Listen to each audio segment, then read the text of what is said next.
All right, we're back, guys. How's it going? Welcome back to Basic Binges.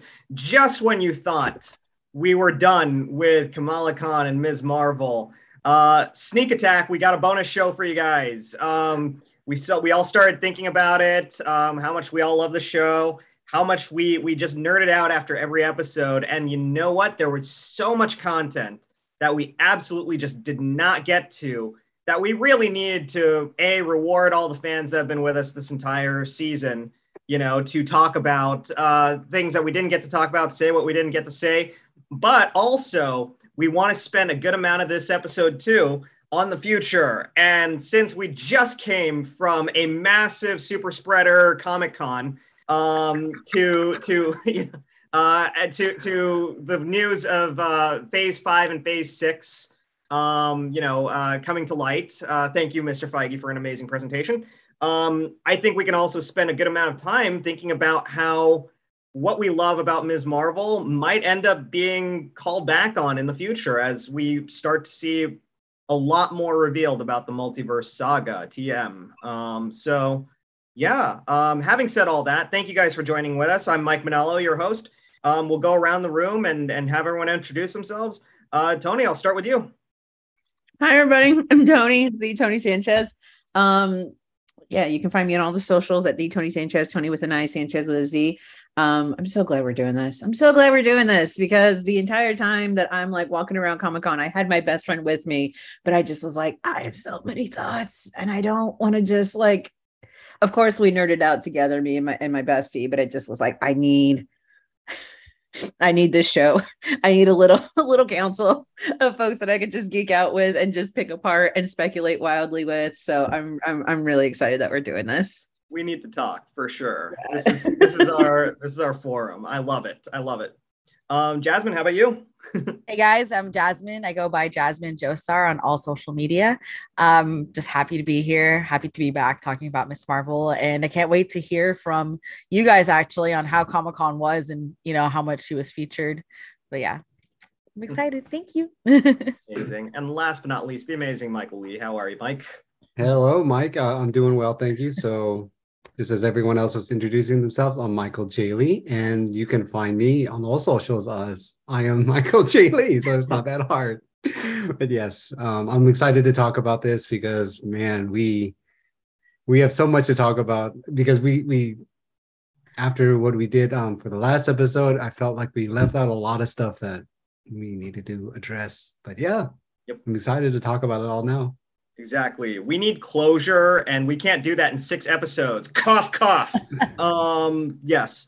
Anyways, before we do get started, if I could just take a moment, can everyone flash the camera with your amazing T-shirts right now? Because we're all representing some fan stuff right now. I don't have a T-shirt, but I have this. No, Mike, you have to wear that the entire presentation. Okay, I'll just hang this around my neck like a necklace, like what's his face? Like instead of a clock, I'll have this. First off, that is some amazing wall art. That is amazing. That is pretty dope. Gorgeous. And I'm wearing the most gorgeous shirt I've ever owned ever. And I'm also wearing my favorite thing I've ever bought from Comic-Con ever. And I bought a lot of ridiculous things from Comic-Con over the years. And then Jasmin and I just came back from AvengerCon in New Jersey. So yeah, we went and paid our visit to our friend Kamala, and hung out with her and everyone there. So it's a lot of fun. Anyways, just had to show everyone that. I loved how we coordinate every episode. It brings me joy. All right, let's dive right in. So we didn't really get, we spent so much time talking about such a monumental final episode the last time we met. Mutants and Carol Danvers and everything in between that we didn't have a chance to really go through just the entire series as a whole. I kind of want to go around just, the room. What are thoughts that you guys really wanted to get to, and about the series as a whole collectively? I think we kind of did rankings a little bit last time, but overall, I'd love to start out with Jasmin. We'll start out with you. Any thoughts on just the series as a whole that we didn't get to in our previous videos? Oh my God. I just realized that I have a package at the UPS store and it's the hats from the last episode. I need to go pick it up. Nice. But the haram and halal hats, I found them. I found the creator. Sorry, it just clicked in my head right now, but it's relevant kind of, at least to the topic. Yeah. What I thought about, like, looking back at it, my friend today was like, oh yeah, I'm watching the MCU shows, but I haven't got around to Miss Marvel. You know, how would you describe it? And I think that's like a really good question now that we finished. How would I describe the whole 6-part series that we have for the first season? And I believe that like the best way to really describe it would be comparing it to, I felt like Spider-Verse vibes. Miles and Camilla are around the same age. They end up becoming friends. I felt that very wholesome vibe. We still got culture, like a heavy hand of culture. Miss Marvel a little more, obviously, because it's over a series versus in Spider-Verse, but it still gave us in Spider-Verse. But anyway, I think those, if I were to describe Miss Marvel to anybody, it would be Spider-Verse vibes for sure. And like a coming of age tale, right? So like very young Spider-Man, like the current running Spider-Man. And I think it's wholesome and it's a nice break from the MCU Disney Plus shows being incredibly mature and, you know, kind of on the darker side, especially Moon Knight, I think was like on par to WandaVision being the darkest. Yeah. Like WandaVision was dark because of like the conceptualization of what she was doing to like all these people. But Moon Knight was like actual like murders and gore and, you know, psychology, which is like, you know, being like actually like perhaps like schizophrenic or whatever's going on. Heavy topics. But so Miss Marvel following that right afterwards was like such a contrast. Where we have like Moon Knight, which is like the mature, dark, almost DC. Like I felt like he was very much like a DC character at points. And then we have Miss Marvel, very lighthearted. So I think that's important, you know, having these conversations when we want to like talk to people how much we love Miss Marvel. We should describe it in terms that, you know, they would understand or ways that we can get them to watch it too. But yeah. Sorry, that was very long-winded. No, I loved it all. And to be honest, I do agree with your assessment. To me, I always looked at Ms. Marvel as a show as, and this isn't a slight on Homecoming, by the way, for those of you who love Homecoming. Homecoming's a great movie. It's a terrific movie.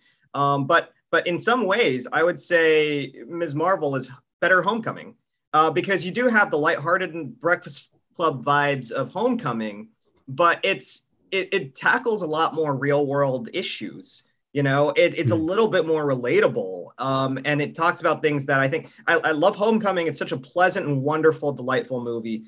But it never gets as heavy or real in terms of the stuff that Ms. Marvel really maturely tackles. Things like the partition, things like, you know, discrimination in America regarding Islamophobia. You know, I mean, you're never going to get the opportunity to do this if most of the movie is spent with Peter Parker trying to impress Liz and take her to the homecoming dance, which not a bad thing at all. Love Homecoming again, but we're really into some mature, real stuff with Ms. Marvel, and I like that a lot. But yeah, fantastic. Any other thoughts on what Jasmin said?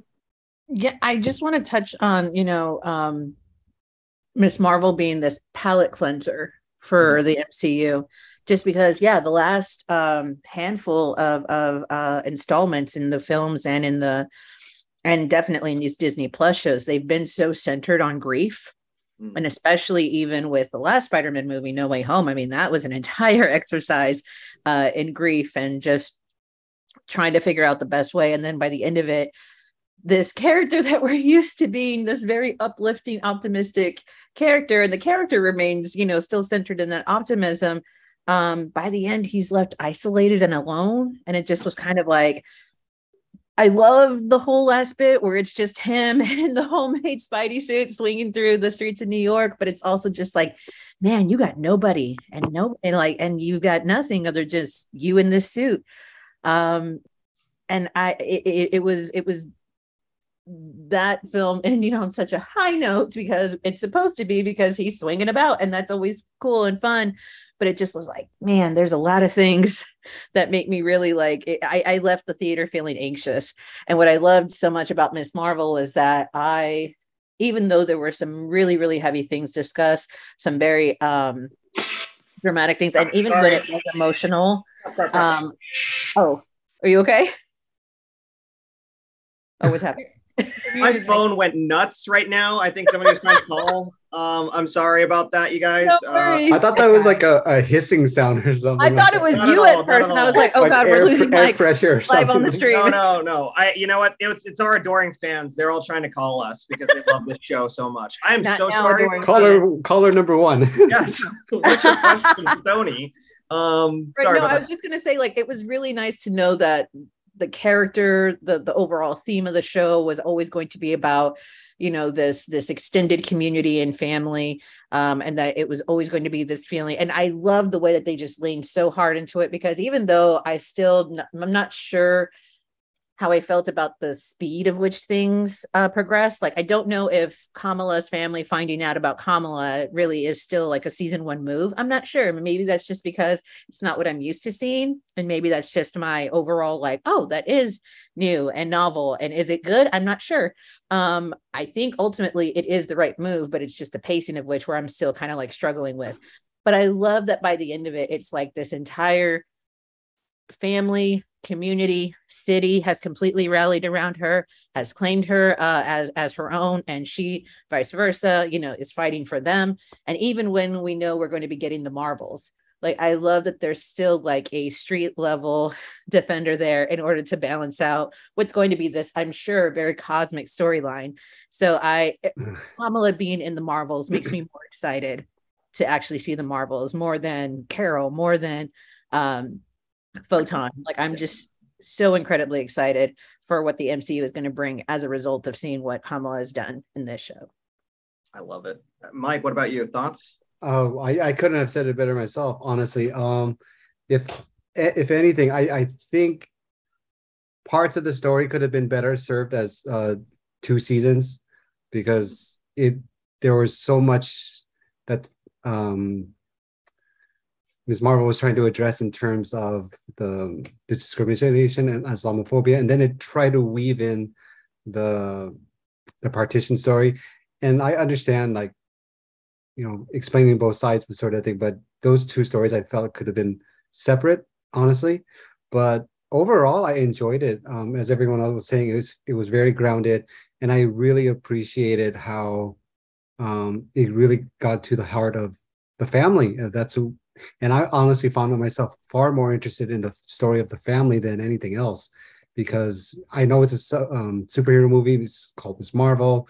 There are nods to all the MCU things, but I was like, okay, that's cool. I want to know more about the family. So that's what my interest in and my love of the show is. It's also, as Toni was saying, this this coming of age kind of story. She's learning to become her own person while also balancing out her responsibilities as a teenager, and staying true to her family, sort of thing. So I really enjoyed her finding that balance and still trying to work out that balance as well. But yeah, that's how I felt about it. You touched on a pretty good point, Mike, which is, there's a lot that they cover in this first season, and to a degree where I'm kind of like, there's certain things that I would have loved to see, that were in the first season that should have been maybe a second season. I really, don't get me wrong, I think that they actually did a really good enough job balancing everything out as best they could. I do think that the things that got shortchanged quite a bit were the clandestine stuff. I think the whole subplot there was really not done the best way, not done as well or on a level as well as maybe the conflicts with her family, or everything that's going on in Jersey. And I do think that maybe if they kept the action in Jersey for this first season and then spent a second season in Pakistan, that would have been kind of cool. And it would have been a little bit more of an even season. Because it's with 6 episodes, you do spend at least, a third of that, 2 episodes, with her going to Pakistan, seeing her grandma, and, doing all this stuff with the red daggers. It's a lot to cram in there. And then she just kind of comes back and it's, that's already done. They just wrapped up the clandestine stuff in 1 episode. And I was a little disappointed by that. If they split that up and had a little bit more time to do Jersey and then Pakistan, I think that might have been better. and kept maybe any story elements from the Pakistan side of the story to the flashbacks that they showed. You could have kept those in season 1, but then she explores those a little bit more in season 2. But I also have to wonder, let's be frank here, because not everyone is super familiar with Kamala Khan versus, say, Peter Parker, right? I wonder, there's a part of me that wonders if Marvel didn't have as much faith in this as they did some of the other material that they did. So they didn't really put that much, put as many episodes, put as many, story. They wanted to just cram as much as they could into the first season because they weren't sure if they're going to get a second season or something. And we still don't know, right? But maybe that's why. I'm not sure. I don't know. Does anyone think? I think if Perlmutter was still there, I would 100% agree and be like, oh, absolutely. Like 100%. That's why. But I mean, we've seen a shift, and I think that there is a certain amount of trust that Marvel has built up, especially when they are trying to springboard these lesser known, and especially their younger characters, just because they're still relatively new. They're only like a decade or so old. They don't have the I think there's a belief that I think there's two things happening. I think that they understand that like those younger, like a Kamala, a Riri Williams, they don't have the fan loyalty that these legacy characters have, these characters that have been around since the 60s and 70s and sometimes 80s. So I think, one, it's always going to be a bit of a battle just because, we haven't had these characters long enough in order for there to be, this, large fan base. I think it's considerably large. I think we're proof of that. But as far as like having the fan base that an Iron Man or a Thor or a Black Widow would have, like, obviously there's going to be a difference there. I think the other thing that's probably happening is that Disney is still trying to figure out if they can essentially apply a Netflix model of production to Disney Plus. If they can say, like, we're going to give you this moderate budget and we're going to go ahead and just decide, 6 episodes sounds fine, right? You can do that, right? All right, go ahead, come back, and we'll just place it, in here. It feels to me, especially, I mean, we can talk about like, oh, they're allowing freedom with their filmmakers and writers, and eventually people just need to kind of end up in a certain spot so that way it can then lead into the larger story. But I think they're also trying to figure out that sweet spot of like, how much money can we invest in these things so that way it's done to a certain quality, but also not so much money that we're just essentially blowing, essentially an Endgame's worth budget on one single TV show, and for only 6 episodes. So I think they're trying to figure out where that is. What's the least amount of money that we can actually invest into these sort of things, so that way we can keep making these shows and we're not going to just dump it all and basically put ourselves at risk. So I think there's a few things going on there. That's true. Any other thoughts from anyone? No. Okay. No. All right. If we're talking about things that, I mean, are we moving on and talking about things that we, that we loved? And I just want to make sure that we're not moving into the Comic-Con discussion yet. Not yet. Yeah, we are Great. still talking about things that we love. We also got a question. Somebody a comment. Thanks, BCR Sings. They said, let's also not forget early Ms. Marvel cosplayers and fans who were met with confusion when they showed up in Marvel and fandom spaces. True. Very true. Sorry. That being said, Toni, did you want to add to things that you loved? I realized that this is the first show that has ever said the words Allahu Akbar in a completely wholesome and joyful and celebratory way. It's always, especially in American media, just been this war cry for extremists and terrorists, because of course American media did that. And when I saw that wedding scene and I realized, I mean, I burst into tears, not just because the wedding scene was so romantic and sweet, but just because I was like, man, what the hell? The indoctrination, the propaganda that is being fed to me. And I just, it took a Marvel show in order for me to realize, like, I've gone almost 40 years of my life of not hearing such like it. I believe the literal translation is God is great. Is that correct? Allahu Akbar. So, I mean, I'm like, I hear that all the time in Christian, with Christian characters, saying some sort of Lord prayer. is good. Yeah. Right. Exactly. Yeah. So common. Yeah. God is good, all the time, so it's like, to hear that so regularly and like we never question it. And then to like know that there's been an entire religion, an entire culture that's just been vilified to such an extreme level that even something as wholesome and pure as God is great is somehow become this horrific thing for most American viewers is like, it messed with me. It took me a good couple of days to just kind of realize like, man, like all the ways that I need to seriously decolonize all the messages and things that I've sort of been just not accepting, but definitely viewing and trying to figure out all the ways in which it's permeated. Maybe I never questioned it.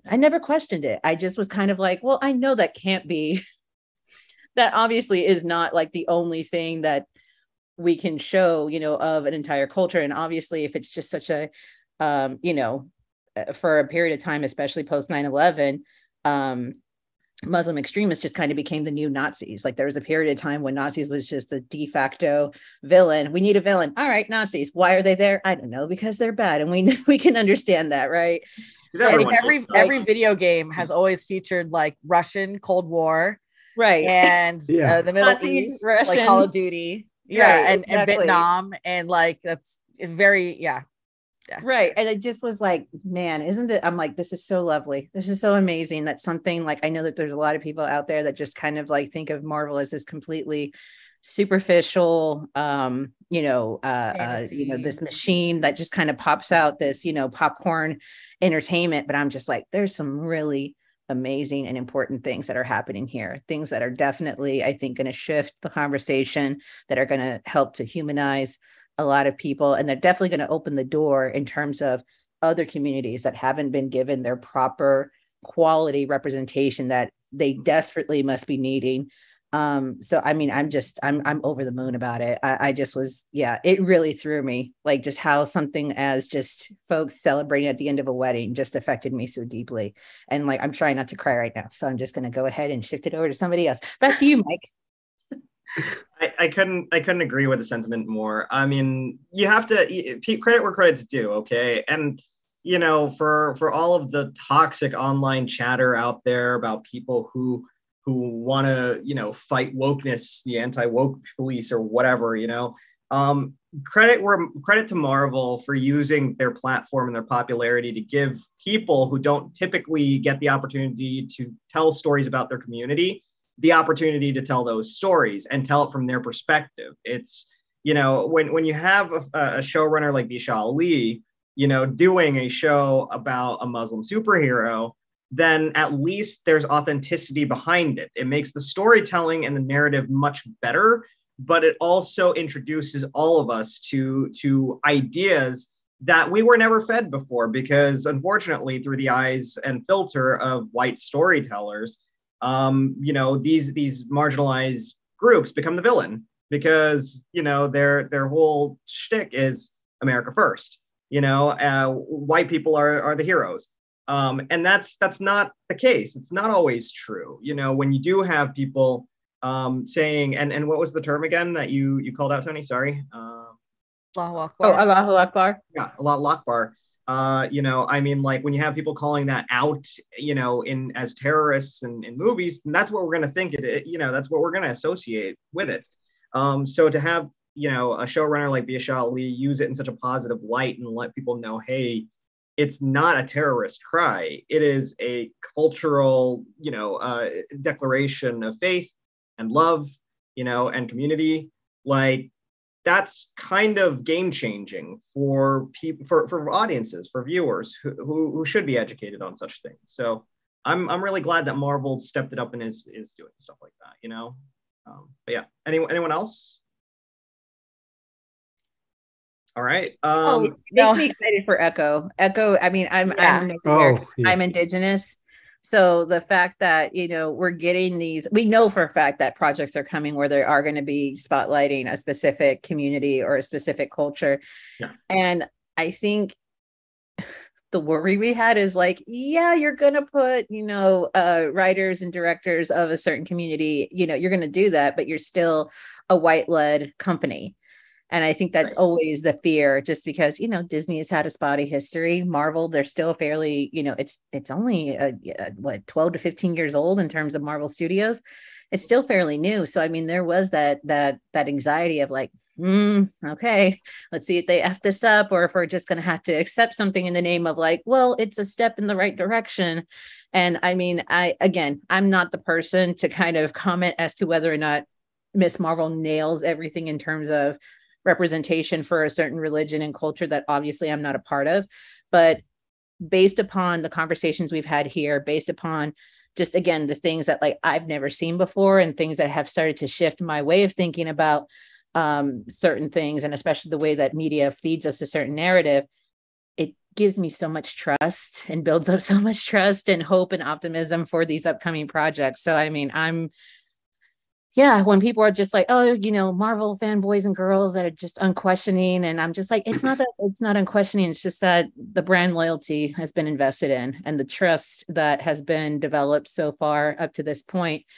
I feel it's warranted. I feel that there's at the very least good intentions in place. Yeah. And that when we have something like a Miss Marvel that seems to be nailing it in a lot of regards, like, yeah, it does make me hopeful for whenever we get to these later projects. So I'm happy. I'm very happy. Anyone want to add on? Yeah. So I think the original question was, what did you really love about Miss Marvel? Yeah. And I don't know if it's because obviously one of my favorite superhero for sure.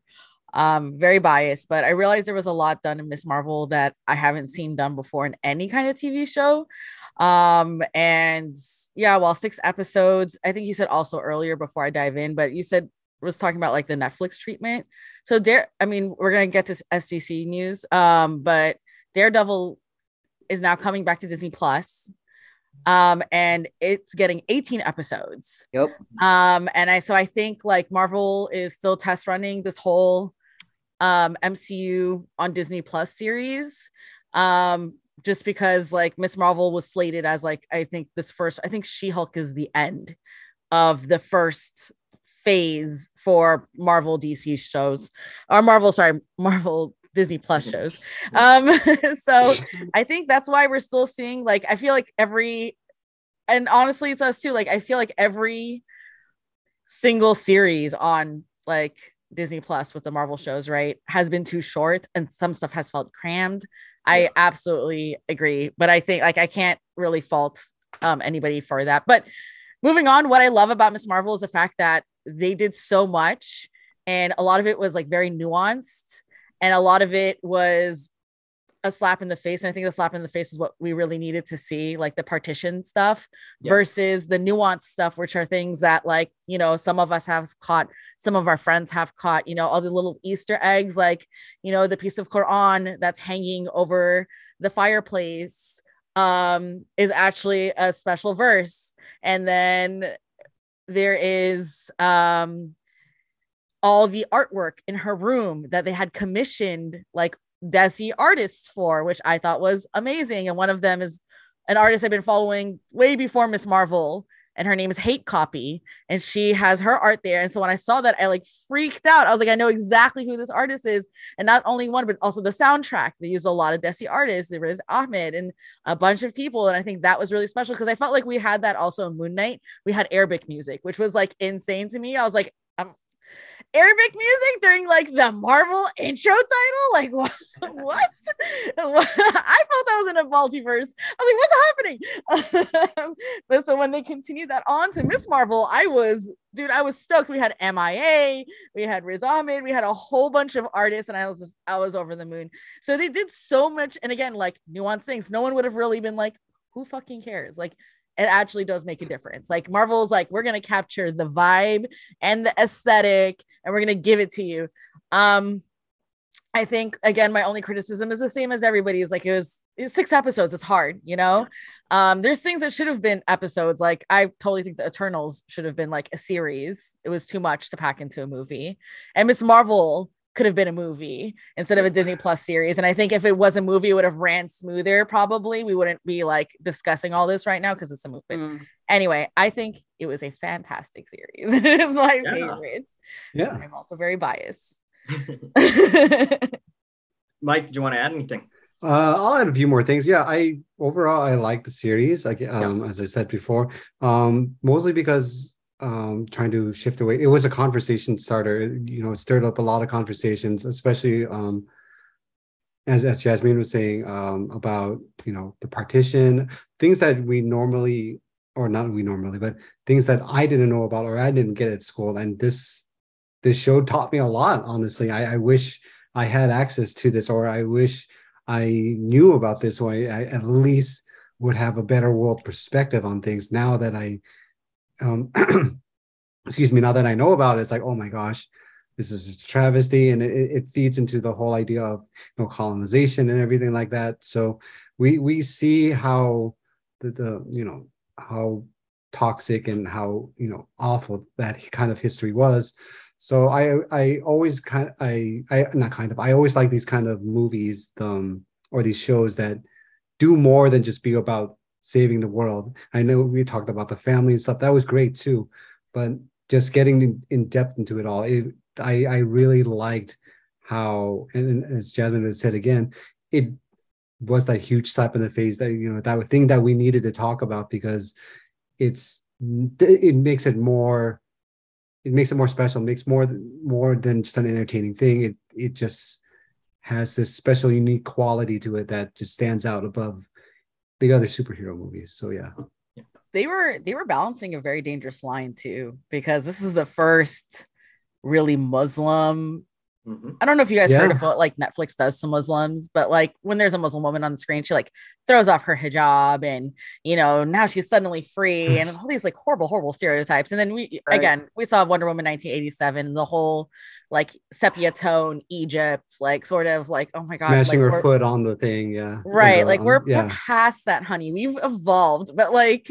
So Miss Marvel did something really special. Remember when I was talking about nuanced things? There's something you just said, Michael, that kind of clicked for me, but they pushed a lot in terms of like the culture, not the religion, but the culture that Middle East and Asia has, and the Muslims have, is very negative towards, like, it feels oppressive towards women many times. And they definitely pushed that, where Nakia was like, oh, here is a tampon or a pad. So it's like very prevalent in lots of brown cultures, not just Middle Eastern, that using a sorry boys, but you know what, you need to hear it anyways. Using you'll a tampon, learn about it, kids. is equivalent of not equivalent, but you'll lose your virginity because of a tampon being inserted in there. So a lot of Toni, lots of brown girls, like I'm talking about like Asian, Hispanic, Latina, Indigenous, Arab, they are not allowed to use tampons because it's going up there. It's like, no, don't put anything. Right. It's this weird shaming thing that happens. And did Belinda Sanchez send me to school with a pad that was, no joke, this thick and this long? Like a diaper. Because it was a full-on diaper. It was awful and horrible. Thanks, Mom. Appreciate it. But I love that there were those moments where it just wasn't about making a statement about a larger religion or community. It was about like, here's how the culture actually permeates, like on a very simple micro level. Exactly. And Nakia offering a tampon. Nakia also, her different hijab styles. So a lot of people, that's like a very debated thing in the Muslim community, like what kind of hijab is acceptable and what isn't. She rocked various ones, also was a fashionista to show that her job can be and should she was slaying in it, that she was like from head to toe very fashionable, very iconic. She's smart, and it shows we have like breaking the stereotype of, oh, you're pretty, you must be dumb, so she's pretty and she's smart, and she was fighting for a position in the mosque, which they discuss why is it divided. They showed that division, and then they showed how she was pushing to be part of the mosque's like council, and that in itself, Kamala also coming out, being honest to her parents, telling them it's her liking boys, because like in our culture, like that does not exist. Like when you're interested, you get married, that's it. There's no dating. Like if you say you have a boyfriend, they'll just look at you and they're like, hey, you have a what? A friend that's a boy, right? So there's like, again, those all these things in place that kind of like broke a lot of stereotypes, not just for Muslims as are perceived by non-Muslims, or Middle Eastern people as perceived by non-Middle Eastern people, but also within the community itself. So those were ways. So they were like speaking to like people like me, as well as people like you, boys and girls, various cultures, various religions. So I thought that was nice. They broke a lot of stereotypes, but you're right. The Allahu Akbar one, I forgot about that for a second. When you said it, it clicked. That was the biggest one, because that and jihad are two phrases that are in Islam that people took and ran to like the wrong idea, the wrong definition. Yep. Like, where the did you come on? It's crazy. Anyways, but I know we were going to talk about Comic-Con stuff, and I'm excited. No. I love hearing all this, you know, and even, you know, just for me anyways, this is a show that for those of you wondering as well, it's not one of those things where we're just giving it a pass because of the cultural aspects of it. Those are so powerful and those are so beautiful. And we are highlighting that because of how bold it is and how important it is. But if we want to just take it on the level of a story itself, a coming of age story with characters and everything like that, they knocked it out of the park anyways. You don't even need to focus on the cultural stuff to look at how good this is as a story and as it is for, you know, for a setup for these characters. Nakia is a terrific character. Kamala is obviously a wonderful character. Maniba is a terrific character. Brian is an excellent character. I did that on purpose, by the way. Bruno, I mean, yeah, Bruno is an excellent character. Cameron's an excellent character. Oh, and what is it? I'm so sorry. What's it? Interracial relationship. Yeah, interracial. Which also broke a lot of like within Islam, like Muslim community and outside. Usually people in the Middle East, they'll marry like somebody from their same country, right? So you're marrying a Pakistani person marries a Pakistani person, Iraqi, blah, blah, blah. So in this case, he's not only marrying somebody who's not Pakistani, he's also marrying somebody who's Black. And I thought that was amazing and very empowering. And to answer BCR Singh's question, was the wedding flash mob sunrise dance something that could be that's traditional or more westernized? That actually is very traditional. I don't know if like the surprise part is more like westernized, because you know, but I have done so. Anytime I've attended a Desi wedding, and if I was part of the bridal party, I had to learn the dance. We learned like 2-3 dances within a weekend, and did a whole dance performance in front of the couple, right? That was getting married. But yeah, so oh my God, I lost you. I thought. Sorry, that was my computer freaking out. Sorry. And that's fine because I'm done. No, I had a freak out earlier today too, so don't. I'm so sorry. So now we have 2 more freakouts left. Yeah. Yes. We have to go around the room and just do freakouts for everyone. It's all good. But yeah, Jasmin, that's I love that you highlighted that as well. Overall, this is just a really good show. It's you know, in some ways, and this isn't a knock, by the way. The Boys, for example, is such a great show. It's one of my favorites this year. This, you know, but it is a very cynical show if you think about it. The Boys is a very cynical show. This is almost the antithesis of The Boys. This is a hopeful show about a superhero learning to be a superhero that saves people, not a superhero that fights people or blasts people apart or whatever. You know, and to me, you can't tell a story like this without, you know, such an innocent and wonderful character like Kamala Khan. And I think that this is kind of what the MCU needs at this point in time. We're at a very low point in the MCU, you know, from a morale standpoint, because Tony's dead, Natasha's dead, Steve is retired. You know, there are people that are agreeing with Thanos in a lot of ways. The New World Order post the snap is not great. You need an optimistic superhero, one that is literally and, you know, emotionally full of light. You know, and I think that is one of the most beautiful things about this show, even beyond just the cultural aspects of it. It sets up a very optimistic character. It sets up a very hopeful premise. And it's explicitly one of the things that we love about the MCU, about how bright it is and how colorful it is and how optimistic its heroes are. You know, this isn't The Boys where people are, you know, blowing heads up or anything. And I love The Boys, by the way. But yeah, it's a lot. Yeah, that is one of the things I absolutely love about this show. I think we also need to give credit to Aman Vellani. Yes. It is so nice and refreshing to see one just somebody who steps in with just the right amount of enthusiasm that should be brought to this role, and not just to the role itself, but just to still be a fan while she's still in it. The fact that she has a burner Reddit account so that way she can go argue with Marvel fanboys. I saw tell them how they're wrong. Oh, she's like, I'm not on social media, but I have a bunch of fake accounts. That's I'm like, oh Lord. I love it. The fact that knows she how to work it, regularly basically, texts yeah. Kevin Feige to tell him how he's wrong. I'm like, do it. I know I it's agree with for that. 00018 or something like that. Yeah, Kevin it Feige is. doesn't It know is he's talking about. I'm like, good Lord. 1999. She gets that. Yeah. That is what the MCU is for me. It's not 616. Kevin. Yeah, it can't be. Yeah.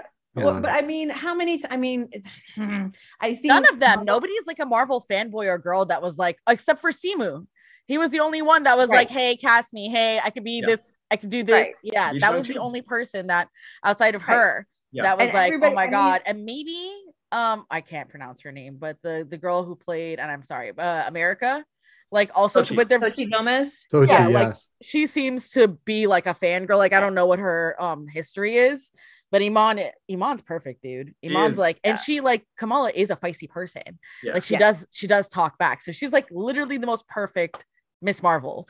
I can't. Yeah, perfect. It's I think we've grown. Not that we're tired, and I think Marvel is really great about picking people that understand the responsibility, that understand the time commitment, that understand what they're getting into. So we've not had a lot of folks that kind of just, I don't know, think of it like just only as a paycheck, or that only, or just like, yeah, I make these movies so that way I can go make my passion project.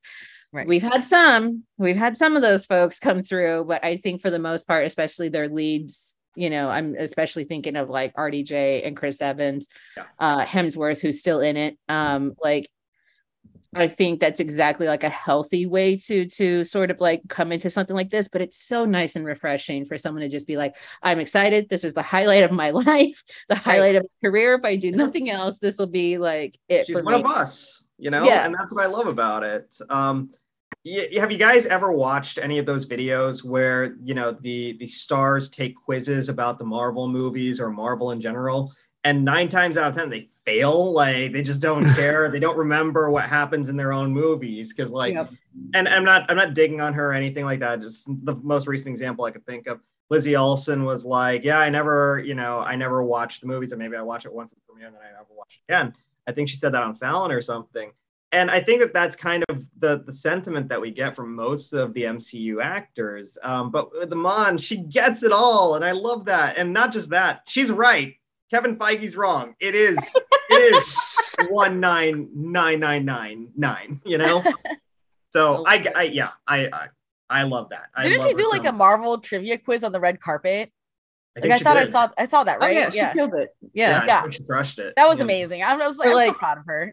I'm so glad you brought up Xochitl Gomez, and they were like, so what is Thor's hammer name? And she said Jonathan, and it's a callback to an old Paul Rudd like video where he's called Mjolnir Jonathan, and it was really, like super fans that were just like, oh, she's one of us. Oh no, we got deep cuts one. right there. Yeah. A memer. Damn right. it. Yeah. No, so I think Gen Z. the young energy that's being inserted into the MCU. I love it, dude. Obviously grew up with it as kids, and now they're of an age where they can now start, in their late teens and 20s, start actually becoming part of it. Is like, it's really nice to see. It's so exciting. I love it.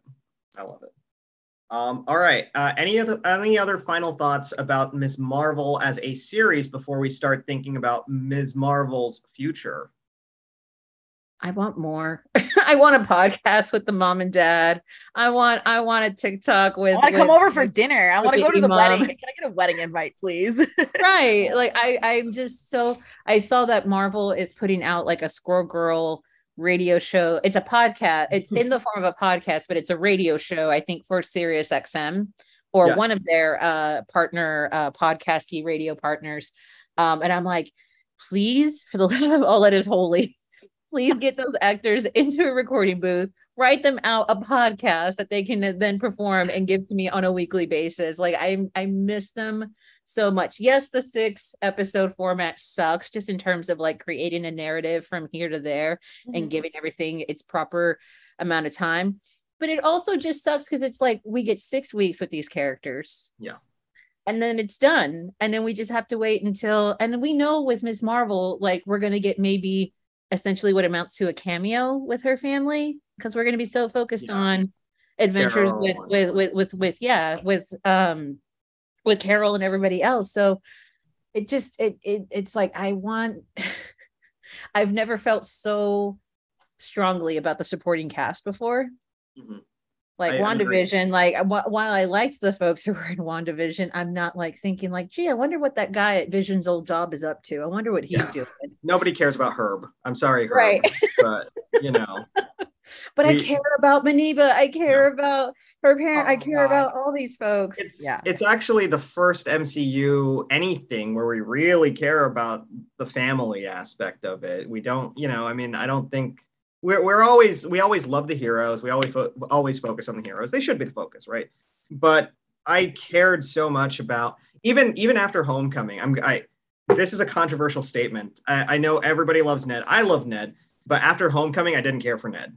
I thought to myself, like, I thought he was fine, but I was kind of like, I cared more about a talking tree and a raccoon in a movie a couple of years before this than I did about you, and you're a human being, like I should care about you. But of course, after several movies, we ended up falling in love with Ned. But instantaneously, I loved Maniba. I loved Nakia. I loved Bruno. They were just good characters and a good support for Kamala. And it made her world feel real. And that's what I loved about it so much, I think. I agree with you there, Toni. The supporting characters are amazing. We literally could go on for another hour of all the things that we love about this show. And yeah, I just feel like at a certain point, we're just going to have to cut us off. We could just go, I know I could just go on for another hour just about all the other things that I love about this show. I have to ask, are we sitting on pins and needles about the next phases of the MCU so far? Are we all excited? I am super excited to see what's coming. I mean, I wasn't at Comic-Con, so I'm going to clear the floor for you guys who were there and you knew everything that was happening. But from what I saw, stoked, beyond stoked. But yeah, go for it, guys. I want to hear everything that happened. Sure. Oh my God, I freaked the hell out. I was going nuts in the room. I think my expectations were low because they've got at least 3 events in a span of like 3 months. They've got this, they have Disney Plus Day, and then they have D23. Right. So I thought they were going to just, save everything for the later 2, especially since Disney wants to make money for D23 Expo, right? Dude, I mean, they must have so much Star Wars news, which I don't think they do either because we just had Celebration. I'm like, what are you going to come out with? Like a dozen princess movies to come up with, like, to match what you did for like Marvel and Star Wars? The Disney Princess universe. I would see the shit out of that, though. I'm sorry. I would totally see the crap out of that. But... the cinematic universe. Oh man. Kingdom Hearts, come on. It's right there. What's that? Kingdom Hearts. Yeah, Kingdom Hearts. We got new key art for Kingdom Hearts, so that better have a big stage I'll be at D23, so we'll see. Anyway, I would totally sorry to interrupt. No, I would pay a crap ton of money to see a Kingdom Hearts movie done well. I mean, like, come on, that'd be awesome. Oh, yeah. But yeah, no, I literally assumed he was just going to talk about the stuff that we knew was coming out, everything up to the Marvels, I think, and then nothing else. But damn, Feige just dropped everything, and I was just like, what? When he started doing Phase 5, I was like, this is awesome. This is more than enough. This wins Comic-Con that already, and we'll definitely go through all the Phase 5 stuff. But then afterwards, after Guardians came out, and after Gunn really just blew the doors off with some amazing footage. And Chukwudi Iwuji coming out as the high evolutionary, kind of doing his shtick, which was awesome. Feige just kind of took to the stage and was just like, yeah, do you guys mind if I talk about Phase 6? And I was like, what the already? We're talking about Phase 6 already? I'm so used to every presentation just talking about like one new phase, but he just like blew the doors open. said that Phase 6 is going to kick off with Fantastic Four, which I think we're all very excited about and waiting on pins and needles for casting and director announcements. And then he announced not one, but two back-to-back Avengers movies. Avengers, The Kang Dynasty. And directed by the same person that directed Shang-Chi. By Destin Daniel Cretton. They just announced it this week. Why they didn't announce it at Cannes is kind of funny. But maybe they were finalizing things, but they announced it 2 days later. Very happy with the decision because God, that guy knows action. Shang-Chi was freaking awesome. And then Avengers Secret Wars, which we don't know anything about. Not a director, not a cast member. And I think the biggest question of all, that a lot of people are kind of wondering, we knew who the Avengers were pre-Endgame. Who are the Avengers now? I think. And I think that's a huge question. I think it's going to kind of tie into the series that we just talked about because it's very possible we could maybe see, Kamala joining the ranks of, everyone else, Anthony Mackie, obviously Brie Larson. Who knows who else, whether or not they throw Moon Knight in there would be freaking awesome, but we don't know. Shang-Chi probably, Thor, of course, is still around there, but to reveal all this, to speculate on all this, you guys all heard the news. What did you guys think when you first heard it? Shocks, a lot of stuff, overwhelming, I just don't think there's no way there's going to be 2 Avenger movies in 1 year. I know they said that now, but one of those is going to get pushed back. There's no way. Right. Nothing has been on the timeline so far. Nothing. Miss Marvel was supposed to premiere last July or last October. Sorry. But yeah. So I also have a hard time believing if you drop the word mutation and you don't have an X-Men or any mutant related thing in between now and the Avengers film, there's no way. Shenanigans. There's got to be an X-Men announcement coming somewhere down the pike, but yeah. Maybe in 2 months, who maybe knows? in 2 months. That's what that's what I'm trying to allude. Yes. But yeah, it's hard to believe that it's you drop a big X-Men thing, in the MCU canon, and you don't mention it at D20. at Comic-Con. So right. Yeah, and that is a long time between Fantastic Four and the end of Phase 6, aka the end of the multiverse saga. They've officially coined it. There's a long time between them and a lot of unannounced projects. Yeah, including at least 7 things on Disney's release schedule that are currently untitled. So yeah, Mike, I think you're right. I think at some point we might get a astonishing, uncanny sort of announcement in our future, but yeah. I'm actually encouraged by the fact that they're not just immediately dropping news about, the X-Men and about the X universe, just because that's the whole problem with the X-Men universe is that it is literally thousands of characters that you can pull from. That's no joke. It's not hyperbole. Literally thousands of characters that you can pull from. So then it becomes this thing of well, they've already pulled their A-list characters for the Fox films. Do we go ahead and essentially reboot that? And it becomes essentially the central 5 characters, Jean Grey, Storm, Wolverine, so on. And we just do it again? Are we doing a Xavier Institute Disney Plus show where it's essentially mutant Hogwarts? Are we going to be investing right? Are we going to start cranking up a whole X-Men trilogy that fits within the next 2-3 years? If we don't get anything X related until Phase 6, I actually would prefer it. Just because I don't want us to shit the bed with the X-Men. That's fair. And I'm so terrified. And I'm liking the little bits and pieces that they're dropping here and there, just because it lets us know that it's on its way. Yeah. Discussions are being had. There's a plan.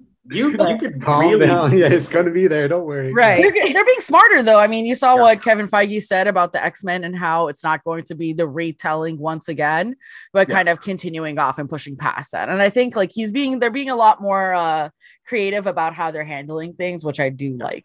Yeah. And there's a lot of central questions just about, for example, how do you do Magneto in the year 2022? Yeah. Are you completely retconning his background? Because at a certain point, how do you go ahead and justify the existence of a 100-year-old Holocaust survivor that is still up and around with Grandpa Ab, causing problems for? You could just throw in that the X gene makes you, live a little longer, Right. But it's they might tie him to what's Civil it? rights movement. No, what that group Hydra. Oh, maybe possible. Yeah. Because I mean, especially since they held on to, I think they'll tie him maybe in WandaVision, or they'll do something, because the tie between Magneto and Marvel is Scarlet Witch. That's his kid. Yeah. Right. So we don't know how many people they tested the scepter on either. So that's true too. True. I mean, you there are imagine definitely a number of workarounds. What I am going to be, I find it encouraging that, like, we've got to get this right. We got to figure it out. We got to figure out who are these core group of characters that we're going to be crafting this story around. How is that going to progress? Not just with, and I'm so sure they do have a number of ideas of, like, we're going to need movies and we are going to need shows and possibly a number of other things that need to support this story. And I like the fact that they are taking this time to go ahead and figure that out. If we were getting things so as soon as, because phase 5 is just around the corner. I know it sounds like, I'm like, but phase 4 literally ends what, like, with Wakanda Forever in 4 months. It's done in 4 months. Yeah, so it just is like phase 5 is just around the corner, and it's only going to be a year and a half, really. Yeah. In a lot of ways, I agree with you, Tony. I don't think they're going to do X-Men stuff yet. I think maybe that they're going to plant the seeds already. There already are, right? I mean, like with Kamala, for sure. X-Men 92, the cartoon series, of course. Professor Xavier being in Multiverse of Madness. And let's not forget the first mutant, really, Namor. Namor is going to be in Wakanda Forever. So I do think that they're definitely, of course, building up mutants. But when you think about the X-Men portion of the Marvel universe, you could literally do an entire phase just off of that, off of those characters.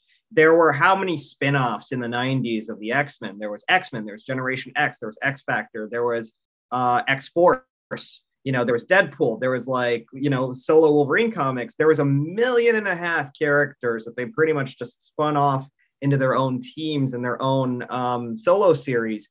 And then every now and then they do their own mega crossovers, like, the Executioner's Song, or, Generation Next was another one, the Genosha sagas, all that stuff, and to balance out all of that on top of having to deal with Kang and having to deal with incursion events, things that they've literally planted since Loki.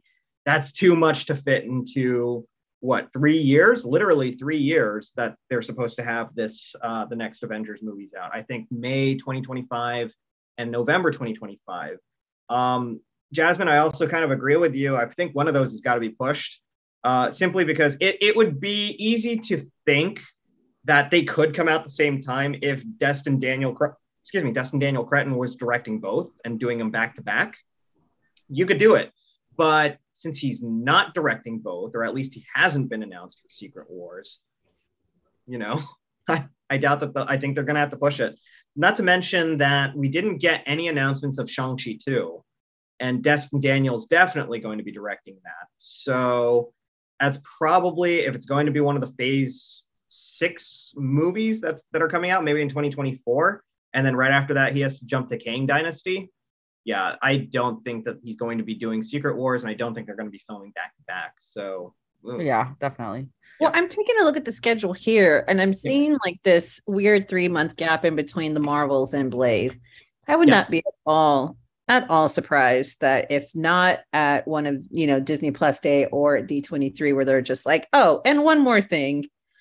We've got another project coming out, and maybe it's not X, but maybe it's something that is X adjacent, or I think I'd be more worried that if by this time next year, if at Comic-Con there is not a definitive confirmed thing with, like, for example, if they don't announce what they're doing with Deadpool, for example, or if there is the announcement of something more than just, the X-Men 92 reboot, I think I'm fine to not hear anything about X-Men for the rest of this year. But I think by next year, I'm going to be like, So what's the plan? Is that phase 6? Like, how's this shaking out?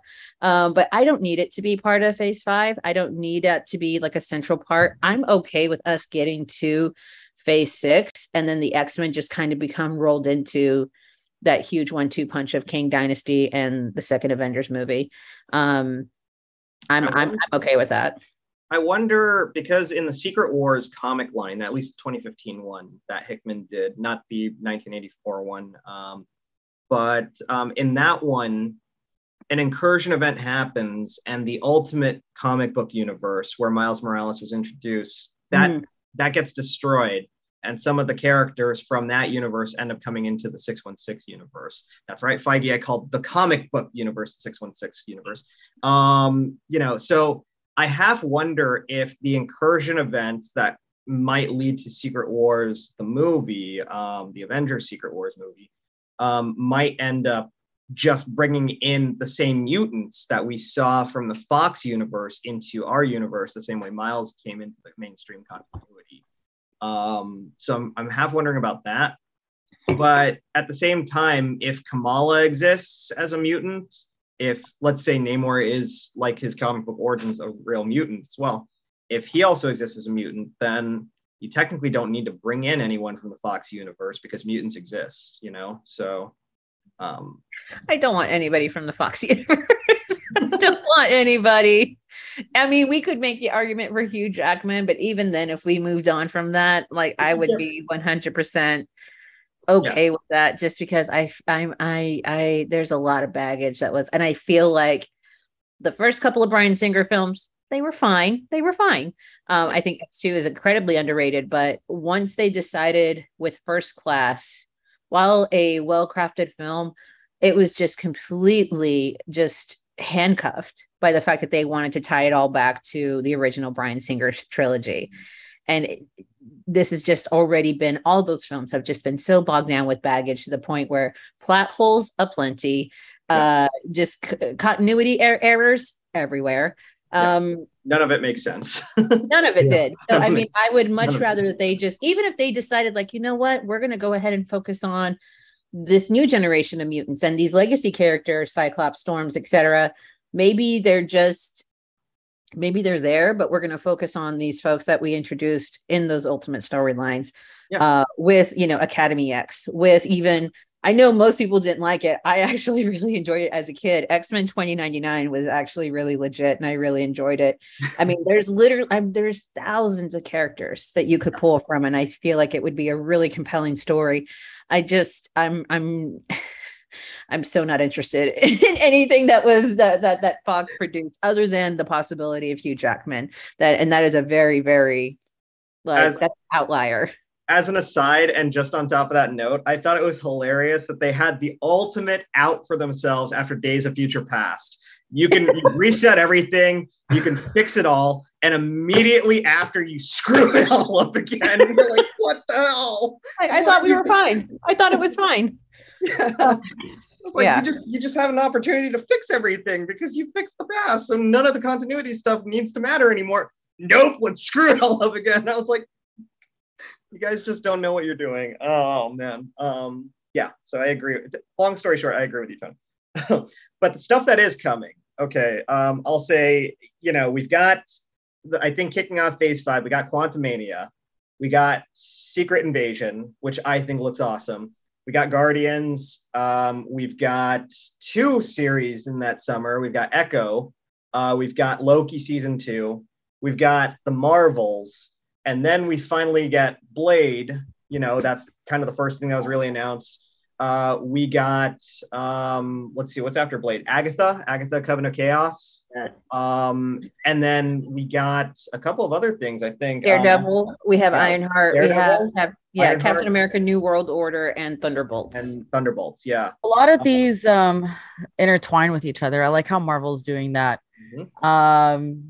But Echo, like in Wakanda Daredevil. Forever, we see Riri. In Echo, we're probably going to see Daredevil because we already saw Kingpin, which is the main villain for Daredevil. She-Hulk, we're getting Daredevil. I was going to say She-Hulk, Yep, yeah. Exactly. So I feel like if there's anybody like you are expecting and can tie into things, you got to start thinking like out of the box and being like, what relationship does this hero have to other heroes that are within like the line that Marvel is producing things at. Logically makes sense. And with what's her name, with Jennifer Walter, she's a lawyer. Who else is a lawyer? Matt Murdock. There you go, the best lawyer. Yeah, but yeah, we have so what's really interesting is now that I just like realized it, every Disney Plus MCU show has had more than one hero in the show. Absolutely. It's always been two, which has been very interesting. I just like now, it just clicked right now. So I think that's pretty cool. So like maybe we don't have anything leading to the Marvels. So that was it, I guess. I don't know if we're gonna ever see Monica Rambeau again before the Marvels, which I want her. Maybe Wakanda Forever. Maybe. I think I think Wakanda Forever. There's so much we already know and so little we actually know of like how it's actually going to turn. I know there's like a lot of speculation as to whether or not the story is actually taking place during the blip, or if it's supposed to be post blip. Maybe it's both. It's probably going to be very nonlinear in that way. I think Secret Invasion is probably going to be a lot of ways in which you bring in a multitude of different characters. Also, Quantumania is also interesting, even though in the past, the Ant-Man films have been incredibly isolated and insulated. Yeah. There's been very little that happens in those Ant-Man films that actually comes to play into the larger MCU story. I'm hoping this will be different. It was like Guardians in that sense. Yeah. It was very... Yeah. Well, they have Guardian makes sense, right? Because Guardians is like on the other side of the universe, and that's fun. That's what it felt like with Ant-Man too. Like he's like the only superhero that's not in New York or like New Jersey, San Francisco. But then you can be anywhere and everywhere because the quantum realm is anywhere and everywhere. But then we're not going to address any of those, consequences. Maybe he'll find Baymax. And finally, we can tie in Big Hero 6 to the MCU where they're from, they belong. We want to see a gigantic live action Baymax, just in the MCU. We should like have our most wildest theories so we could say it now. So if they ever come true, we're going to go all the way back and be like, you heard it here first. Predicted it on the podcast. The Baymax universe right there. Well, that's what a lot of people don't know. Big Hero 6 is actually Marvel. Like, right. Yeah, so it's like, and they're dope. I'm like, bring them into the MCU. Multiverse, done. It's part of the multiverse. Exactly. 100%. Yeah, for sure, Quantumania this time around, the Ant-Man movie is going to be definitively kicking off this multiverse saga, because you can't have a movie that stars King and then yeah, exactly. I was going to say that because then he is going to lead his own Avengers movie, so there's got to be some sort of connection between those two. Yeah, he's going to kick everything off. I mean, that's essentially where Kang Dynasty is going to come from. Really, is and we have no Spider-Man stuff. That's so crazy to me. Did you guys realize that? We're going to have a Spider-Man. He's going to show up in Daredevil. There's no way that you can convince me. Oh my god! I hope. The fact that we've shifted him to purely street level, which I think is the right choice. But are we talking about Tom Holland Spider-Man, or are we going to close the chapter on that for a while and bring in Miles? Because they're bringing in a whole bunch of other people that Miles is buddies with. So it just, I don't know. I'm a big Miles Morales fan, so I love them both. I would be kind of tease them though. Between Daredevil and Captain America, that we don't get a Peter Parker cameo of some sort. Right. I guess he's always running late into the MCU. Like he was like the last hero to join the Avengers. So was he the last one or Captain Marvel? Captain Marvel was the last one, I think. But anyway, technically she's the first. So exactly. Actually, yeah. That's right, Tony. That's right. I do want to sorry, go ahead. No, they did tease Miles in No Way Home, where Jamie Foxx is like, there's got to be a black Spider-Man somewhere. Yeah. Oh, I was going to say further because Homecoming, Aaron Davis said, I got the nephew. Right. Yeah, the Prowler. I mean, what's it called? Childish Gambino. Donald Glover. Donald Glover with Aaron Davis. Glover. Yeah. So, he could be in this universe, or he could be in a separate universe and then comes into our universe during an incursion, It's also a possibility, but yeah. What if the animated like Miles Morales becomes live action because of the incursion stuff that happens in Secret Invasion. That would kind of be awesome. Well, I mean, one of the universes that America was going through with Doctor Strange was an animated one. So it could happen. It could happen. Anything can maybe. Maybe Loki season 2. Yeah. That's the thing, because the other Spider-Mans were like glitching and everything, and it'd be interesting to see if those same rules applied to Miles if he went to the. Do you think they were glitching because it was an incursion thing? You know? Toni doesn't think that far ahead. I know it, but that's okay. No. I think the fact that it's now officially called the Multiverse Saga, even though we're like, oh, these are all the, even the street level stuff like Echo and Daredevil, it'll be a fairly contained story. I would not put it past them if they go ahead and include some form of the multiverse in every single one of these projects. So I think, which is really, really exciting because anything could happen. Yeah. And I think that's exactly the kind of, I like not having a sense of security when it comes to these films, like a certain amount of like, I don't know what's gonna, my worst movie going experience was episode 3. I knew exactly, like Star Wars episode 3. I knew exactly what needed to happen, what had to happen in order to get to episode 4. And that's all that happened in that movie. Literally the worst movie going experience of my life. We can talk about the quality of the film later, but the one thing I never want to do with the MCU is know exactly what has to happen, what's going to happen, what needs to happen. Yeah. So the fact that we've made a huge deal about these glitches, these incursions, the multiverse, just sort of making an inconvenience for all these characters. I mean, even Ms. Marvel, the fact that it is a fairly contained story just of like one girl in Jersey City dealing with, her community and her family and these new powers. The fact that we have seen that there are already connections in between her actually accessing interdimensional energy, being able to navigate between dimensions is what they call it. It's a multiverse. That's all it is. Yeah. So I think there's already the possibility that's already been worked in.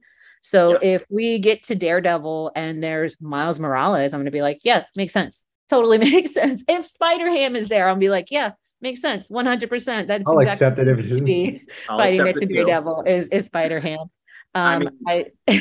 If in Across the Spider-Verse, the next animated Spidey movie, if in that movie we get Tom Holland, Andrew Garfield, and Tobey Maguire in animated forms, then we know it's freaking possible to get every character from the Spider-Verse movies into MCU. Yeah, we'll get 2 Oscar Isaacs in one. Yeah. I would love that. Moon Knight and Spider-Man 2099. Come on. And you'll never see his face because he'll have the masks on for both characters. That means we'll have another Chris because the dead Chris in the Spider-Verse, Chris Pine, basically. We'll have the other best Chris in there. Chris Pine will have joined the MCU. There's no avoiding it. Finally. As a dead Peter Parker. Peter B. No, he's not Peter B. Parker. Peter B. Parker is the other one, right? Jake Johnson. Yeah. Right. Yes. Yeah. Just Peter Parker. Peter. I do want to point out, though, that I can already see the criticisms that are going to be launched at Phase 4 leading up into Phase 5. Phase 5 leading up into Phase 6. What do you think? I think because already we begun to see how there has been this resistance to anything that isn't the big 3, Iron Man, Captain America, and Thor. You mean jerks that go around saying not my Captain America? Not even that. I mean, yeah, fuck off to those guys. But even other people who are just like, who are these people? Why do I care? This isn't, the usual. Where is, any of the other Avengers that we're used to getting? And it's just kind of like people are forgetting that, like, okay, first off, these stories are not as seamless as they were meant to be because of the pandemic. 2, folks are dead and or retired. Yeah. Move on with it, and also there's a multitude of other characters that we can go ahead and move forward with. But I can just already see that it's going to be, I have complete and total faith that Marvel is going to pull this off, but it just kind of like, when I look at something like Secret Invasion, Agatha, even Thunderbolts, I think that's going to have a difficulty attaining, we've already gone through with these B-list characters that we raised to A-list level, and the stories that we've already managed to tell, which tend to be like the big things that we were like, let's get that up there on a screen. And now knowing that we're going to be diving into these smaller niche things, like we were talking about with the fact that like Kamala Khan doesn't have the name recognition. While there is a huge amount of name recognition, she definitely doesn't have the juice that a Tony Stark or a Steve Rogers does, right? And that's fine. That's cool. That's okay. That's just the nature of her character right now, especially because she's only about like, what, 15, 20 years old? But do you think that's changed now after the series? 100%. But I'm saying that, for example, Secret Invasion, we still don't know what that what that story is going to be focused on. If that's going to be bringing in, you know, maybe it's told from the Skrull side, and maybe we're only getting like Samuel L. Jackson cameos in that one. With Echo, that's a relatively new character that we only saw in Hawkeye. Thunderbolts, I think you're going to be able to sell that as like Marvel's Suicide Squad, and that'll be fine. But I think outside of Blade and Loki and maybe Agatha, I think some of these are going to be a tougher sale, and that's fine. I'm okay with that. Marvel does not need to be everything for everybody, but I think ultimately when people give those movies and those projects a shot, they end up enjoying them. But I can already see that like folks are, I mean, and we've already seen it. People are just kind of like, I just don't care as much after Infinity War, Infinity Saga. And it's like, okay, well then I'll say this much. I think that you're super correct.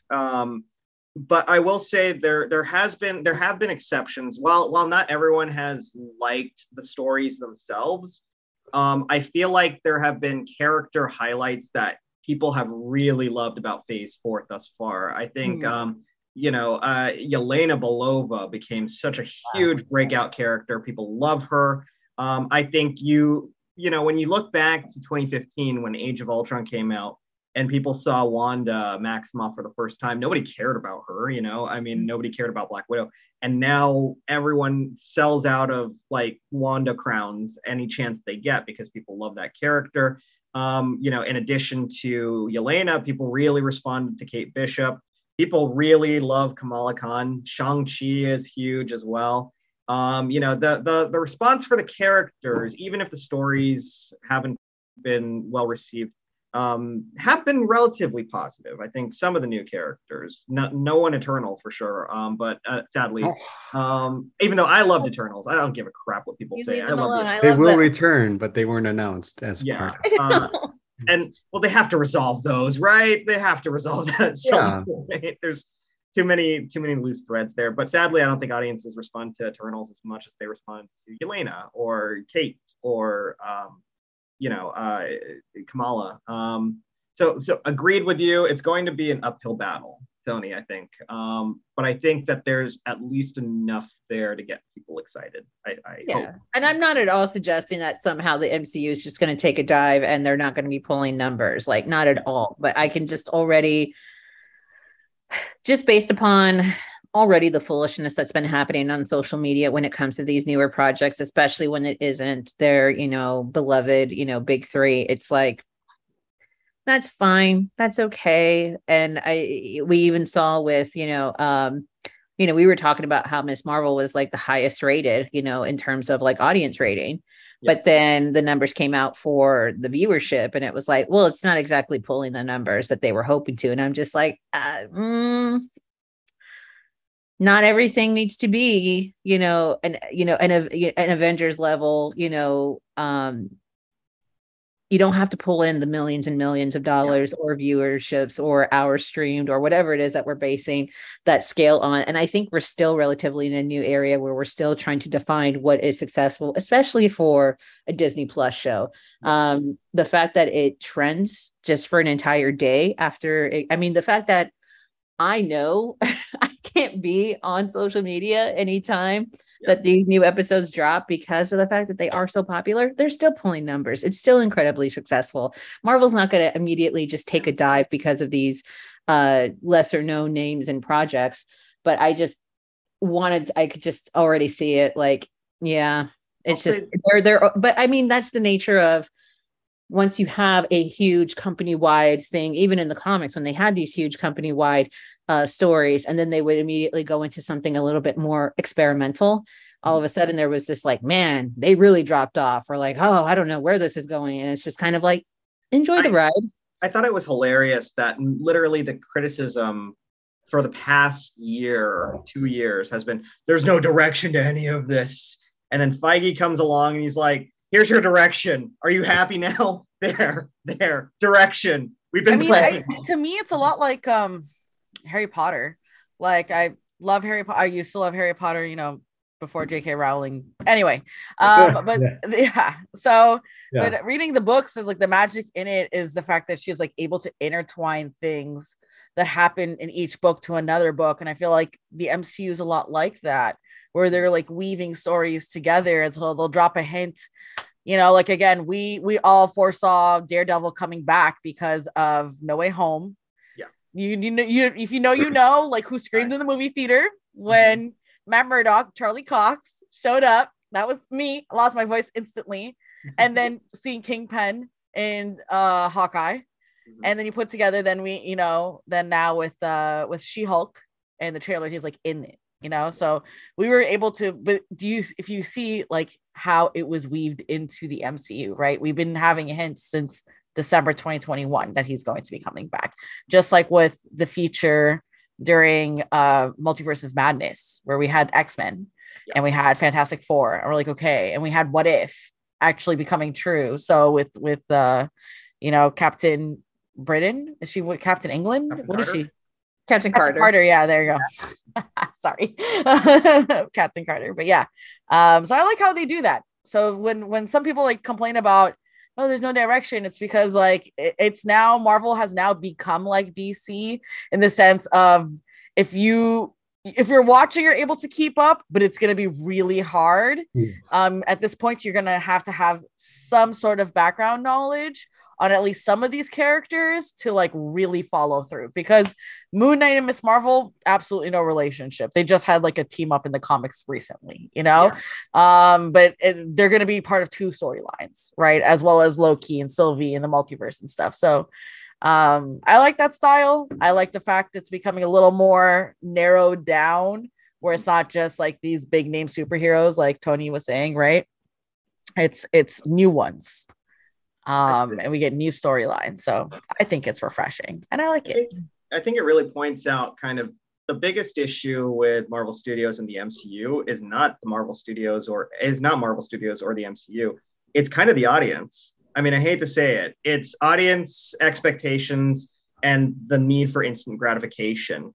They don't see the game plan. Therefore, there's something wrong with it. Yeah. But there's a game plan, and you just have to wait to see what that game plan is, you know?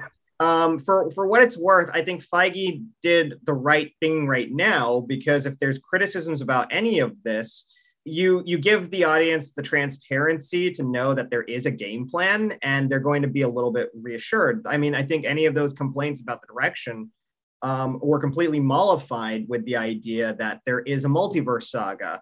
That it is leading up to Kang Dynasty, it is leading up to Secret Wars, you know, and folks that couldn't pick up on that just really wanted that game plan to be announced immediately, you know, and they weren't getting that, so there's something wrong with the MCU. And to me, that's kind of a problem, you know. Everyone's really used to. Forgive me for saying this. We're all fans. I'm a fan too, and I admit that I'm very spoiled.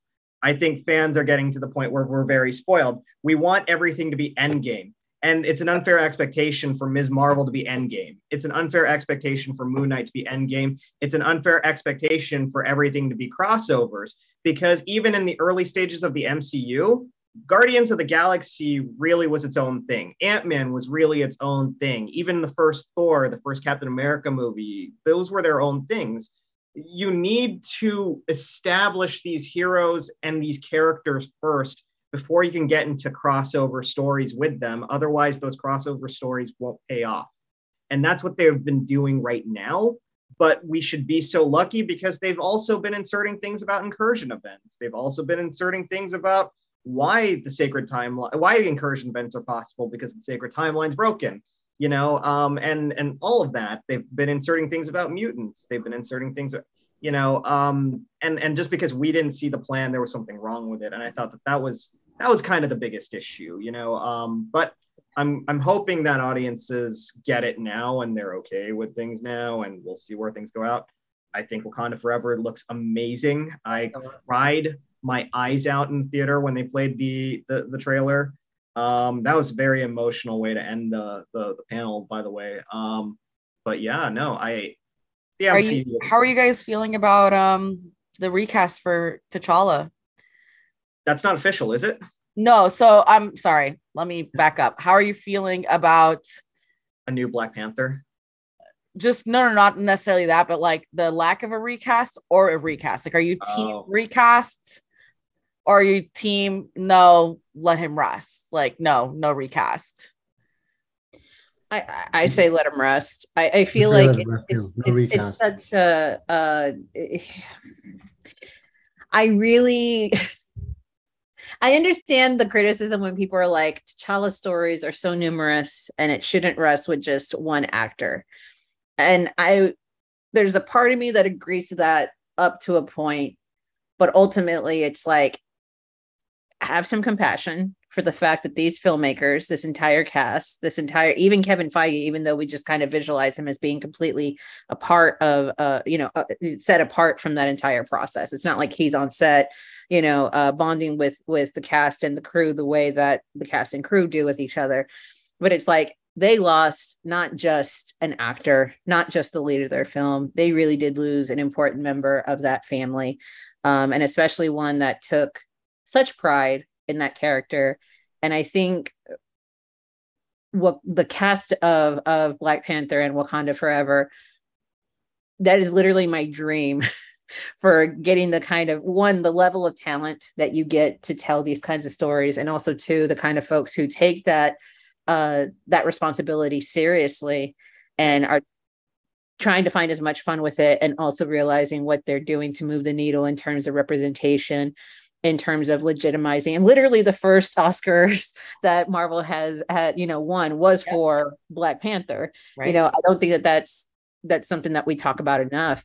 So I just think that whenever immediately, even after, I think there's been enough time where we can have this conversation, because when it happened, I was like, we're not talking about recasting. We're not talking about anything other than just mourning the loss of somebody that obviously was battling with something privately. And that was definitely his prerogative and his up to him. And I think that that's 100%, however he chose to deal with that is definitely that should be respected.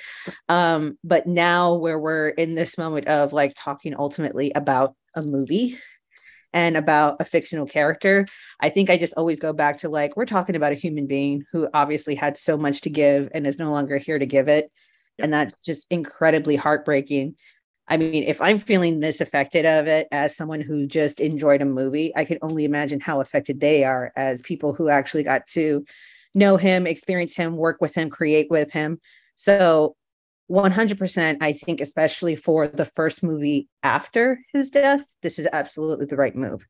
If we get to a point where we decided to, recast T'Challa, get to a point where, we really do feel like we can, move these stories that have been found within the Black Panther comics, and then now maybe either shift them to another character. Like, okay, let's explore those options. But I especially feel for the first time out, that needed to happen. I really do feel like there needed to be a mourning period, because I don't know how excited I would be about a movie that all of a sudden had just another actor stepping into Black Panther. Right. Like that would just be like, ooh, I don't know how I feel about that. Especially plus it's comic accurate. Shuri takes up the mantle. So it's not like it's that. I mean, yes, I would love to see more T'Challa for sure, but like you said, the timing is just like, it's a sore spot in all our hearts. But I'm also different if it was a character who's only like, if RDJ, God forbid, had passed away after the first Iron Man movie, and then we had to discuss like who's going to take up the mantle of but look at what happened in Marvel. Even though he died, in the MCU, we haven't had Riri till like how many, like 3 years later, 4 years later, like it's been a long time. And even then, she's a wholly unique character. She's not replacing Tony Stark. Exactly. That's right. This is not a Terrence Howard, Don Cheadle situation, Exactly. Yeah. Exactly. Michael, did you want to say something? No. I was just agreeing because I don't think we'll get recast for a while, depending on how we see Wakanda Forever, because it pretty much solidifies that he's gone. The character passed away, so recasting it would be simply just,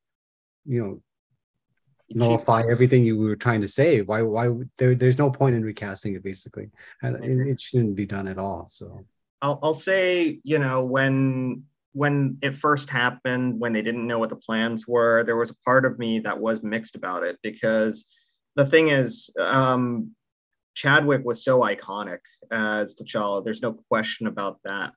But T'Challa as a character is so important to this, not just to this universe, but to audiences everywhere, especially in the African American community, or African community, of the Black community.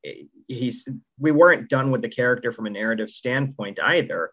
You can't end a terrific movie like Black Panther with the idea that the borders are now open, and not expect the consequences of his actions to come into play, and how he deals with that. So there is so much more story to tell. And I think that given how powerful his performance was, how powerful the character is, what the character represents, and how he really could have been the linchpin of this franchise, the new Iron Man or the new Captain America of this franchise. I felt like narratively we weren't done with them. And then I saw the trailer, and it clearly set up that T'Challa had passed away, and it was so powerful. There was something so inherently moving about that, because Chad passed away, and how this whole movie was shot as a tribute, and a way for them to deal with that passing. So to, at this point in time, recast, as you said, Michael, to recast T'Challa, or to try and do anything with this character after seeing what they've planned for the story and what they planned for T'Challa, and how much of a moving tribute this is to Chadwick, they can't ever bring back T'Challa at this point. I think it would just cheapen everything, and all of the emotional sentiment that's behind this, all of what this really means to the character and to Chadwick. So I am firmly now, after the trailer especially, in the camp that they should never recast it or touch this role. Yeah. I think what really would have shifted this conversation, at least left that more as a possibility, it's the fact that Chadwick himself, this was even part of the family statement, that he 100% believed that he would recover and that he would be able to go on and live his life. And that was also part of the reason why he didn't make his condition known to others. The fact that it very much does sound like that even everybody at Marvel Studios also had no clue as to what was happening to him also lets me know, like, there was never a conversation. Like, imagine if he had been to a place where he just sort of was like, yeah, I'm not long for this world, and I think I need to tell the folks that I work with about this, and they need to more or less know what my wishes might be in terms of how to facilitate the stewardship of this character. It doesn't sound like that conversation was ever had. And of course, we'll never know for sure. I doubt that's something that Kevin Feige or the family will ever disclose to us. But it does sound like everybody outside of his family was completely caught off guard with this.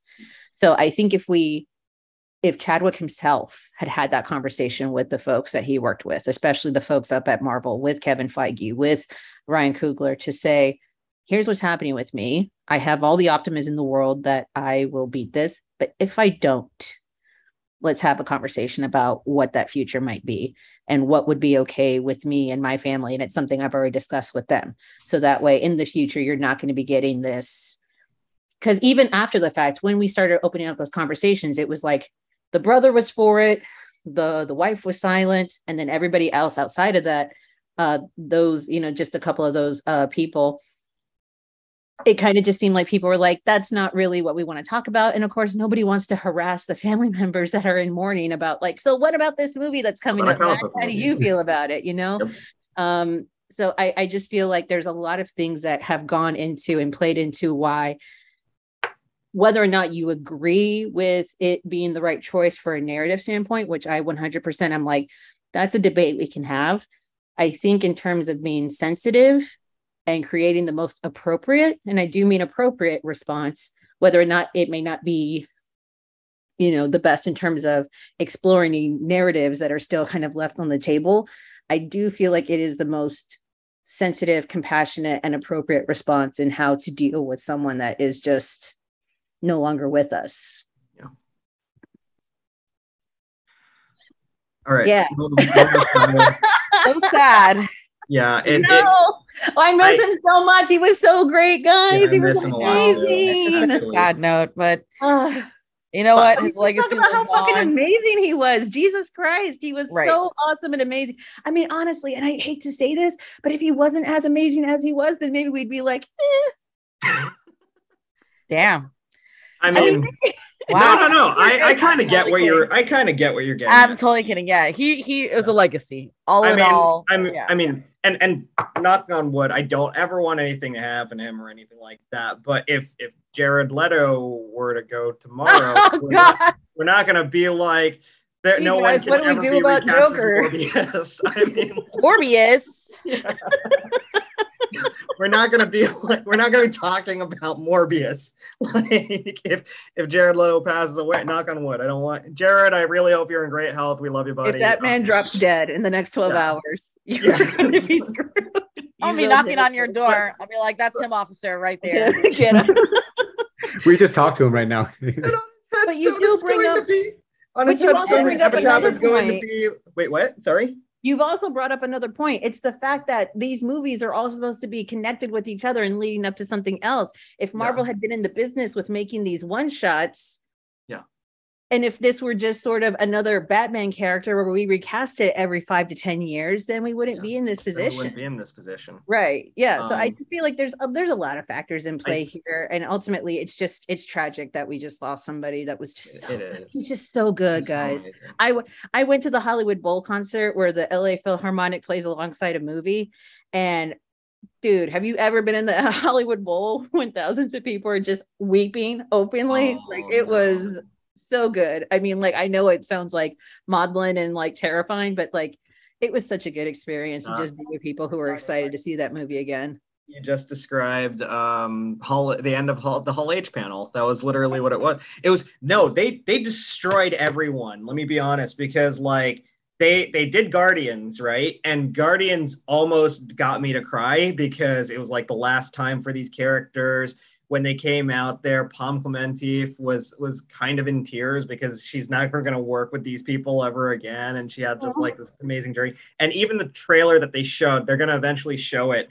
Like literally the tagline, I think, was "It's time to face the music." And it's just like, oh my God, all of these characters are going to die. You know, it's the end of it. And then we're like, I was like, Toy Story 4 situation where they're just kind of like, yeah, it was a Toy Story 3 situation. And everybody's like, oh my God, we're not ready for this. But everybody kept it together. And then all of a sudden, you know, Coogler comes out and they didn't even show the footage. He just starts talking about Chad.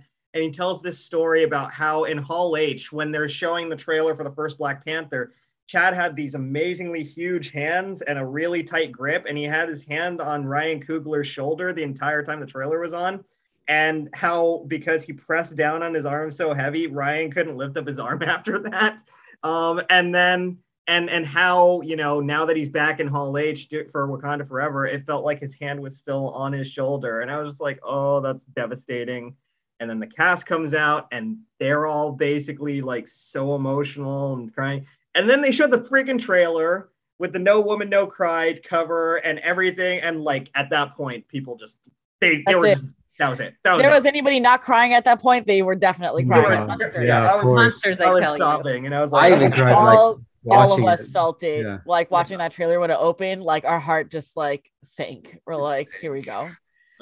Mine sank during the What If episode. Now with this, I personally was very excited for Shuri to pick up the Black Panther mantle, and I'm really, really, really hoping like it's good because she said some anti-vax remarks over the pandemic.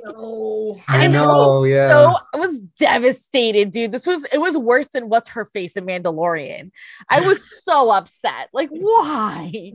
I'm surprised Evangeline Lilly's. That's what I was going to say. What's Her Face? Wow, she's dying in this next one too, dude. They're all out of here. Like, I would not be at all I'm surprised. Everyone so keeps upset. saying that that line that Angela Bassett says, like, I've lost my entire family. I'm not going to be at all surprised if Shuri doesn't make it out of Wakanda forever. Oh my God, can you guys please in your own time go to my Instagram story and check out that guy who thought that the Black Panther, the person that like at the end is actually the mom?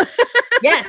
I want it to be. I think I saw I've that. been waiting for Angela Bassett to her. have Who else an is acting this role. wouldn't mind it. Yeah. I wouldn't That'd be mind it. amazing. I love I want Angela it. Bassett. I want it. There's a part of me that wonders as well if it's going to be Nakia, because we all know that. Well, first off, she was the first cast member to come out on stage. Was Lupita, and second of all, Lupita can carry a movie. We know that. Like, how much money did Us make, and how incredible was she in that movie? Plus, she's got an Oscar in her name. You know, I like Letitia Wright as an actress. I think she killed it as Shuri. Shuri does take up the mantle in the comics, so I wouldn't be surprised if it is Shuri. But I also wouldn't be surprised if it's Lupita because of her clout as an actress, and because Nakia assuming the role is just as poignant as Shuri assuming the role. If they end up doing that, plus, you know, she kind of kept her mouth shut about vaccines, you know. Okay, did anybody buy the whole, like, we stopped production for 4 weeks because of an injury that she sustained on set? No. Are we actually buying that? Like, To me, that sounds like, oh, y'all are rewriting and reshooting, aren't y'all? Okay. It's good We'll find out to watch eventually. these shots like she's here, but then, you know, it's like, oh, it's definitely they were shot separately, sort of thing. I mean, I'm not even kidding. I would not be at all surprised if those 4 weeks or however long it was that they were on hiatus for her injury. If it was You're totally right. Yeah, I don't think she ever sustained an injury. I think because it happened right around the same time as the vaccine comments that, I mean, Marvel has pulled themselves out of Atlanta. They're shifting all production over to Australia and New Zealand. And that's because Australia and New Zealand has had a better handle on how to handle these outbreaks better than the US has. And I mean, while that it seems to be like a highly politicized situation, really it becomes a question of functionality. If you're having to stop production because members of your crew and or cast are contracting, you know, COVID, or now monkeypox is apparently on the rise. Like, if you have to stop because the country or the place that you're currently filming in isn't as, you know, on top of it when it comes to actually mitigating that, right? What are you going to do? How do you stay on schedule, especially with Marvel, who is notorious about, you know, once they set these dates, there's no changing that around, really. Right. So I think dude, don't fumble the bag. Like, just, you could have been leading this whole thing, but I also, the fact that like it becomes less about, you know, somebody having a personal belief and wanting to stick with it, which I think, you know, all respect to you, like whatever it is that you want to do with yourself, that's fine. But also when you're now putting into question a multi-million-dollar project, like a whole blockbuster film, and now we might have to contend with the fact that if you're not following certain protocols, if you're not in line with that, and now if we know that you're at risk of just kind of like popping off and saying whatever it is that comes into your head, and now you're placing the brand at risk too, like, I'm not going to be at all surprised if Shuri doesn't make it out. And not to say that you can just replace one character or another, but it just so happens that in that movie, we are getting another young teenage Black female character that also is a technological genius. So she'll be the new Shuri. They're lining up And for, the new what's the Iron Man. girl's name? Is it Moon Girl or something? no, Riri Williams is Ironheart. Riri Williams? No, there's actually another yes. Lunella. What is her name? Yes, Lunella Lafayette. Is that Moon Girl's name? I think so. Lunella, yeah. There's a very, very smart, young Black girl, but she's a kid. She's like literally like 10. So not at all suggesting that you can just replace one Black character with another, but I'm just saying that if you're trying to fill the functional void of having a technological genius that just happens to also be based in Wakanda, right? Yeah. You know who the real victim is in all this? Is poor Ryan Coogler. How many times has he had to rewrite that script and they didn't give him any extra time? Like, he literally, I wouldn't be surprised. And I'm not saying that it is. It looks amazingly beautiful. I have every faith in him as a filmmaker because he's just freaking good. He's just a damn good filmmaker. But if the movie isn't as good as we hope it is, or as good as his other works, we know why. It's because he had to throw out his script with T'Challa. He had to rewrite a new one in like 3 months. And then he had to throw that out because somebody, and speculating only, throw that out because somebody was, anti-vaxxing and going nuts, had to rewrite a new one. I mean, like, the poor guy, I feel so bad for him. And to come out of, and he got arrested too. I was going to say he was good. He got falsely arrested. Yeah, 100%. He got arrested for no reason. Because that bank teller, whoever they were, fuck that person. Stupid bank. Was it Bank of America or something like that? Anyway. Yeah, it was Bank of America. Bank of America. Stupid bank teller that, Oh my God. Could you imagine if we were sitting here talking like, RIP Ryan Coogler because of Bank of America? Oh my God. Like, I would be just completely inconsolable. All in all, Ryan, if you're out there, we love you. We know what you've been through. You're amazing, pal. I hope you're okay. I hope no one broke you. But yeah. All good vibes his way. Yes. Yeah.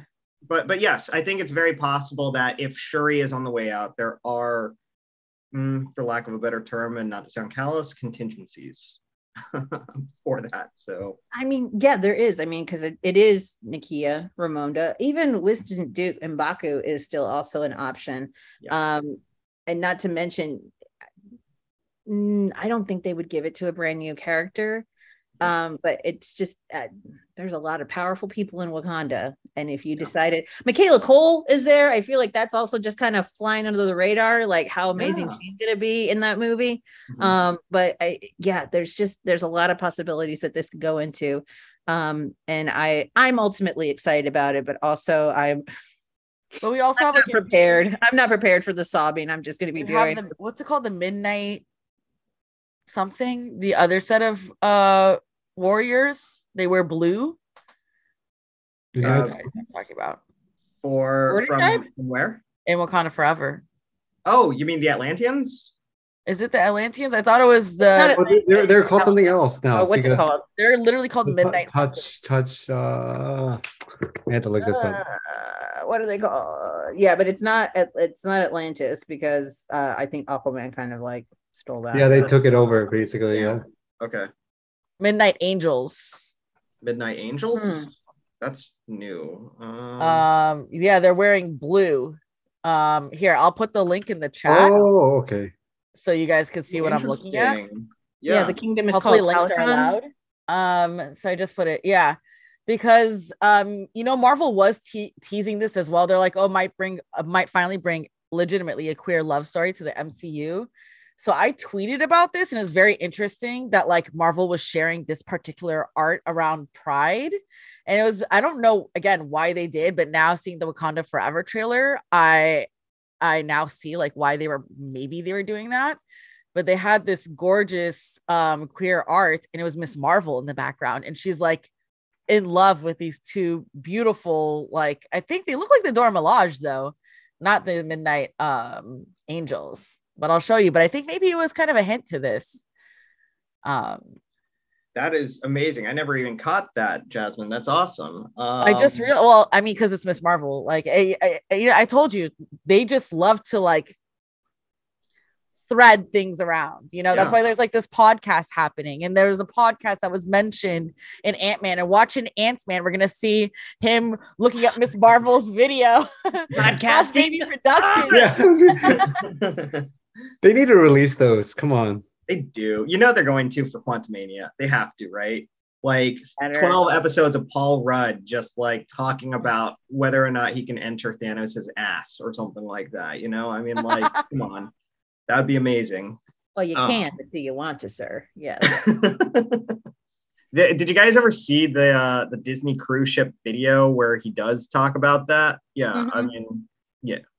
Now that has to be a series. I'm just saying. But yeah. Oh, I think we could go on forever. I know that there was a comment, Baz Lightyear, thank you, Baz Lightyear, for always turning in. We love hearing from you. You mentioned that you felt bad for Charlie Cox because his return got lost in the sauce a bit.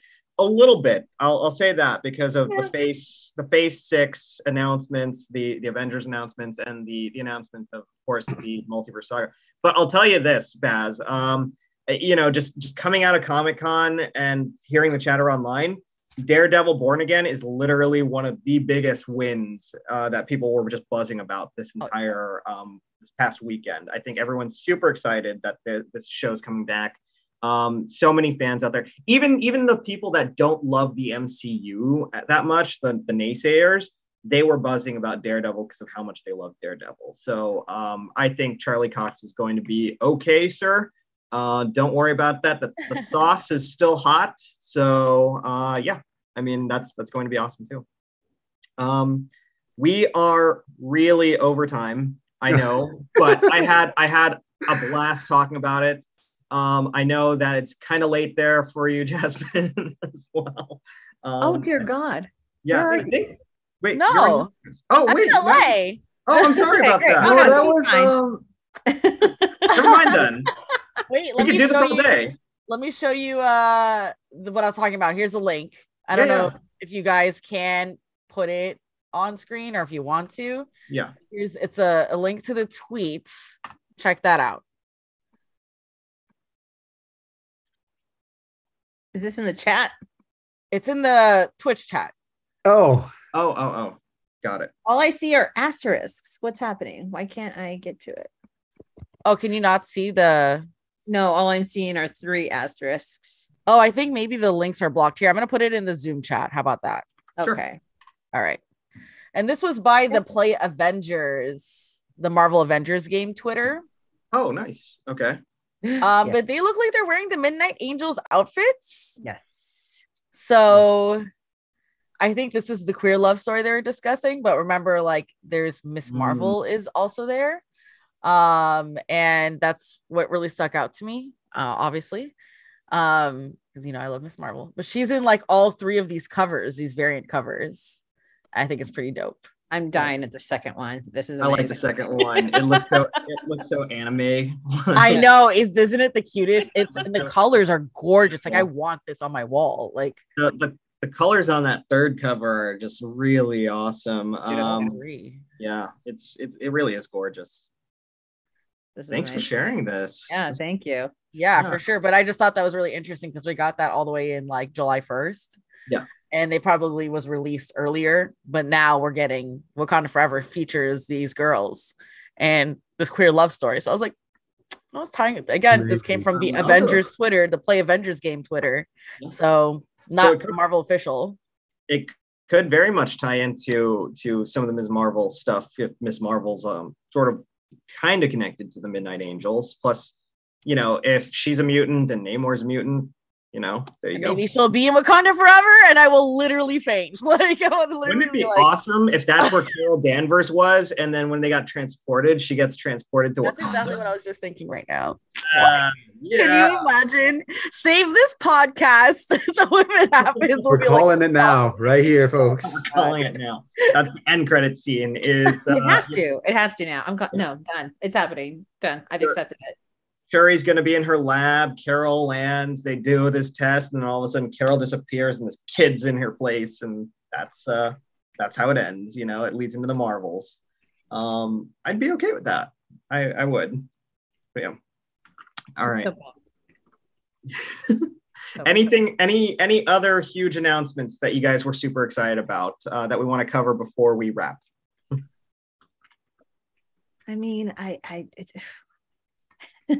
I'm excited about Namor. I'm excited about the indigenous representation. I'm excited about just the possible. I'm also, one of my biggest criticism launched at the first Black Panther movie is that we saw very little about Wakandan life.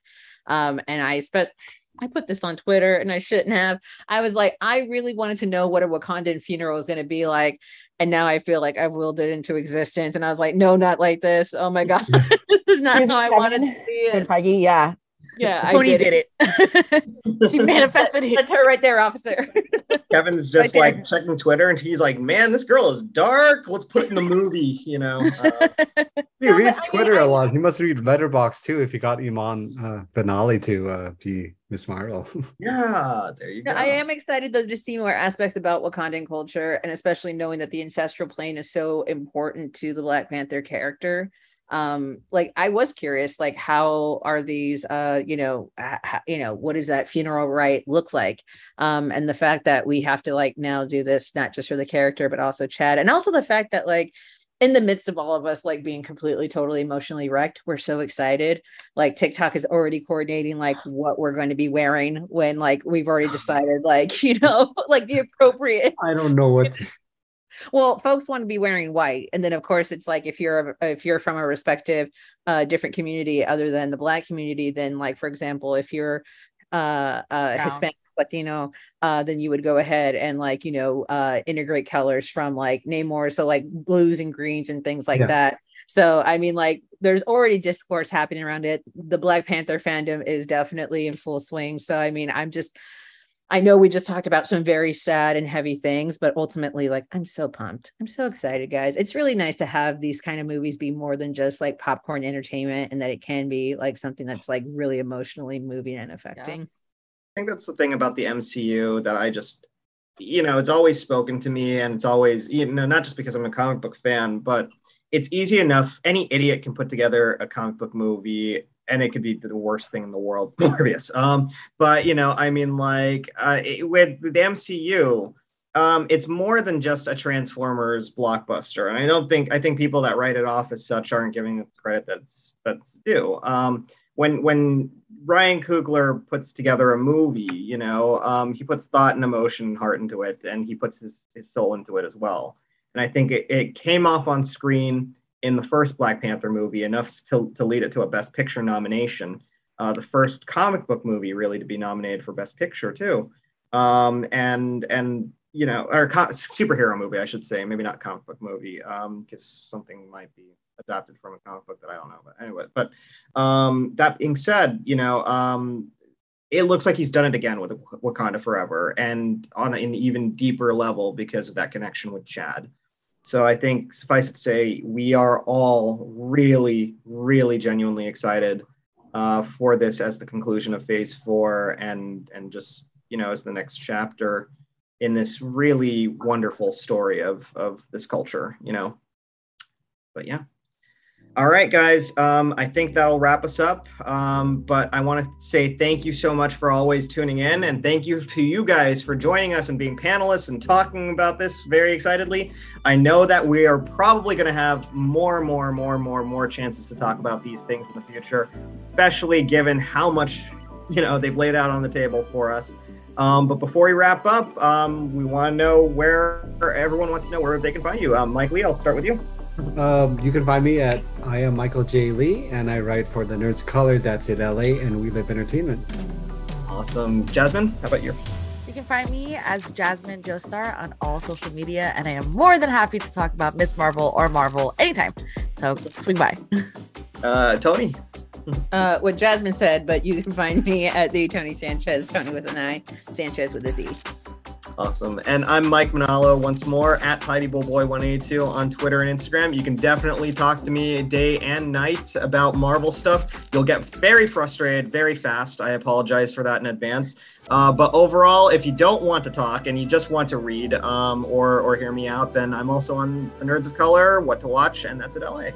And with that, thank you guys so much as always. It's been an amazing journey and many more to come. All right. Have a good one.